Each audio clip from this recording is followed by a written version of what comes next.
Assalamualaikum warahmatullahi wabarakatuh. Nama saya Hidayat Ademi, BP 131200130, lokal 1 STEMIK Indonesia Padang. Baiklah, di sini saya akan menjelaskan tentang kepemimpinan. Menurut beberapa ahli, yang pengertian kepemimpinan yaitu bentuk dominasi yang didasari atas kemampuan pribadi yang sanggup mendorong atau mengajak orang lain untuk berbuat sesuatu yang berdasarkan penerimaan oleh kelompoknya, dan memiliki keahlian khusus yang tepat bagi situasi yang khusus. Memandang bahwa leadership tersebut sebenarnya sebagai akibat pengaruh satu arah, karena pemimpin mungkin memiliki kualitas-kualitas tertentu yang membedakan dirinya dengan pengikutnya.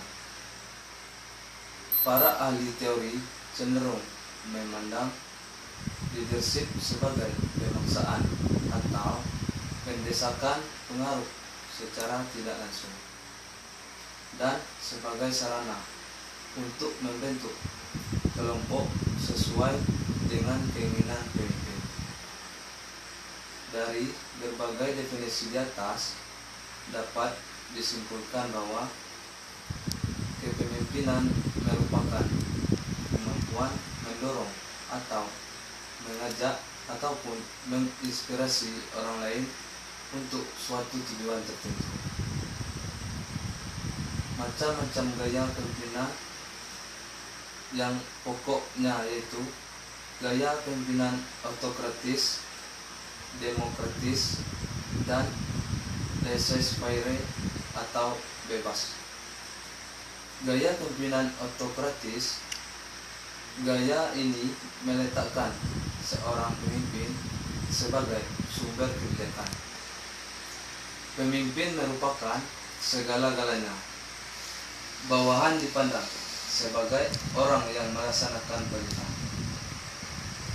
Oleh karena itu, bawahan hanya menerima instruksi dan tidak diperlukan membantah maupun mengeluarkan ide atau pendapatnya. Dalam posisi demikian, anggota atau bawahan tidak terlibat dalam soal keorganisasian. Pada tipe kepemimpinan ini, segala sesuatunya ditentukan oleh pemimpin, sehingga keberhasilan organisasi terletak pada pemimpin tersebut. 2. Gaya kepemimpinan demokratis. Gaya kepemimpinan ini memberikan tanggung jawab dan wewenang kepada semua pihak, sehingga ikut terlibat aktif dalam organisasi tersebut. Anggota diberi kesempatan untuk memberikan usul serta masukan dan kritik demi kemajuan organisasi tersebut. Gaya kepemimpinan ini memandang bawahan sebagai bagian dari keseluruhan organisasi, sehingga mendapat tempat sesuai dengan harkat dan martabatnya. Sebagai manusia, pemimpin punya tanggung jawab dan tugas untuk mengarahkan, mengontrol, dan mengevaluasi serta mengkoordinir. Gaya kepemimpinan bebas, laissez-faire atau gaya kepemimpinan bebas. Pada prinsipnya, gaya kepemimpinan ini memberikan kebebasan mutlak kepada para bawahan. Semua keputusan dalam pelaksanaan tugas dan pekerjaan diserahkan sepenuhnya kepada bawahan. Dalam hal ini, pemimpin bersifat pasif dan tidak memberikan contoh-contoh kepemimpinan. Dari beberapa gaya kepemimpinan tersebut akan mempunyai tingkat efektivitas yang berbeda pula, tergantung pada faktor yang mempengaruhi perilaku pemimpin tersebut. Seorang pemimpin dalam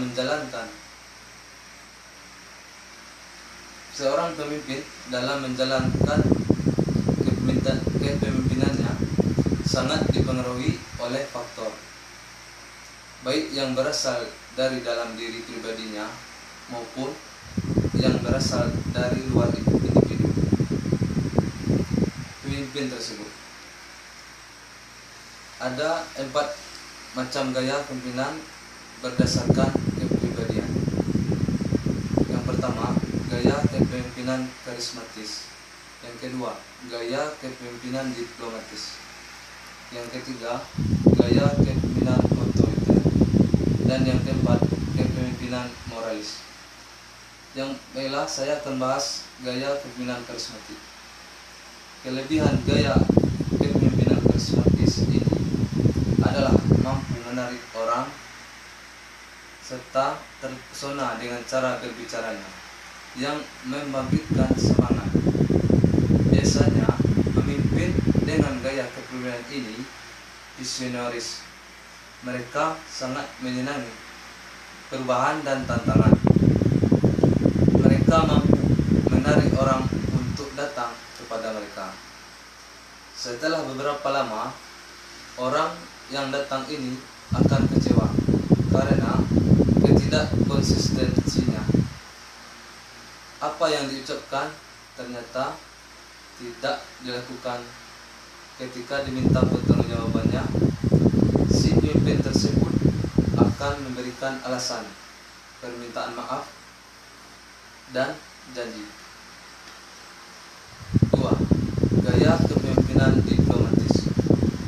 Kelebihan gaya kepemimpinan diplomatis ini ada di penempatan perspektifnya. Banyak seringkali melihat dari satu sisi, yaitu sisi keuntungan dirinya. Sisanya melihat dari sisi keuntungan lawannya.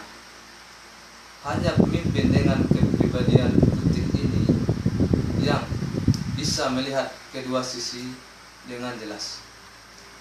Apa yang menguntungkan dirinya dan juga menguntungkan lawannya.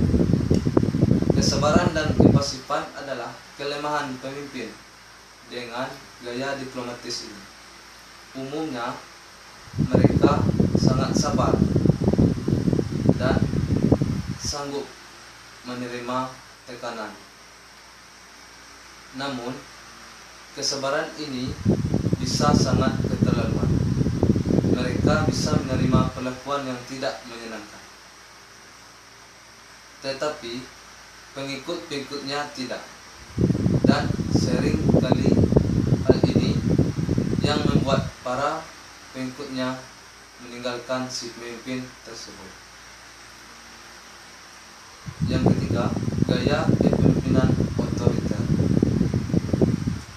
Kelebihan kepemimpinan otoriter ini ada di pencapaian prestasinya.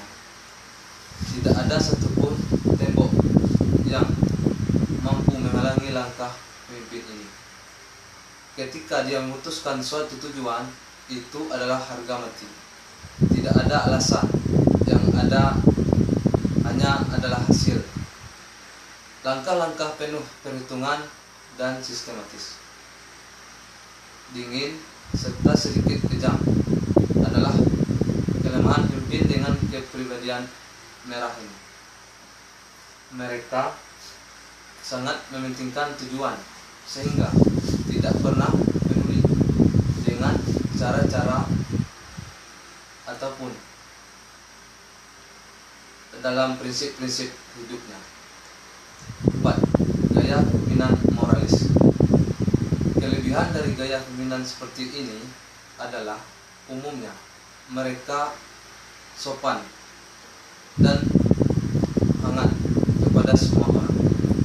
Mereka memiliki empati yang tinggi, sopan santun, dan berwibawa. Terhadap para bawahannya. juga sabar, murah hati. Segala bentuk kebijakan ada dalam diri pemimpin ini. Orang-orang yang datang karena kehangatannya, terlepas dari segala kekurangannya. Kelemahan dari pemimpin seperti ini adalah mudah emosi. Rata-rata orang seperti ini sangat tidak stabil, kadang bisa tampak sedih dan mengerikan, mudah tersinggung, kadang pula bisa sangat menyenangkan dan bersahabat. Jika saya menjadi pemimpin, saya akan lebih memilih gaya kepemimpinan demokratis. Karena melalui gaya kepemimpinan seperti ini, semua permasalahan dapat diselesaikan dengan kerjasama antara atasan dan bawahan dan perundingan-perundingan, sehingga hubungan atasan dan bawahan bisa terjalin dengan baik. Perilaku seorang pemimpin ketika memimpin anak buah akan memperoleh tanggapan atau reaksi, dapat berupa sikap atau perilaku bawahan.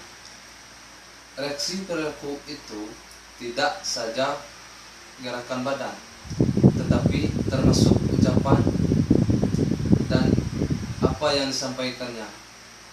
Sepak terjang sebagai reaksi pengikut terhadap kepemimpinan seorang pemimpin tersebut. Tanggapan itu dapat bersifat terang-terangan atau terbuka dan tersembunyi dengan berbagai bentuk. Demikianlah hasil penjelasan dari saya tentang kepemimpinan. Terima kasih. Saya akhiri dengan mengucapkan